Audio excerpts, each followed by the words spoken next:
Hello students, welcome back to the channel the learning of KVS। आज हम पढ़ेंगे class 8 English और the wit that won hearts chapter. Let start. ये कहानी तेनालीराम की है। This is the story of wise Tenali Ramakrishna Deva Raya of Vijayanagar was famous for his intelligence justice Tenalirama was created minister in his court. यह कहानी है बुद्धिमान तेनालीराम विजयनगर सम्राट के राजा कृष्णदेव राय अपनी बुद्धिमानता और न्याय के लिए प्रसिद्ध थे। उनके दरबार में तेनालीराम सबसे चतुर मंत्री थे। One day the queen got angry and isolated a famous poet. The poet left the country feeling sad when the came to know he got very angry and stopped talk to queen. एक दिन रानी ने गुस्से में आकर प्रसिद्ध कवि के अपमान कर दिया। कवि दुखी होकर दरबार छोड़ गया। राजा को जब यह बात पता चली तो वह बहुत नाराज हुए और रानी से बात करना बंद कर दिए। That queen realised her mistake but did not help to convince the king. She asked Tenali Rama for help. रानी ने अपनी गलती का एहसास हुआ, लेकिन अब वह समझ नहीं पा रही थी कि राजा को कैसे मनाए। आखिरकार उन्होंने तेनालीराम से मदद ली। Next day a discussion on farming and new seeds starting in the court. Tenali said he seeds that we will give 3 times more crops.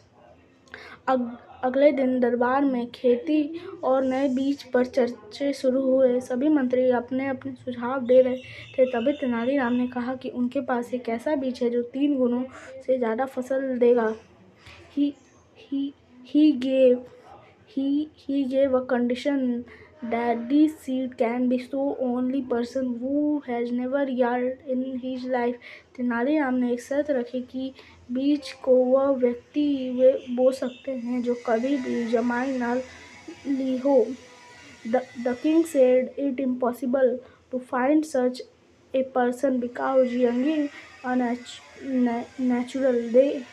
Then Tenali said, Maharaj, if younging is natural, then why so much anger on the poet for one yarn in front of the queen?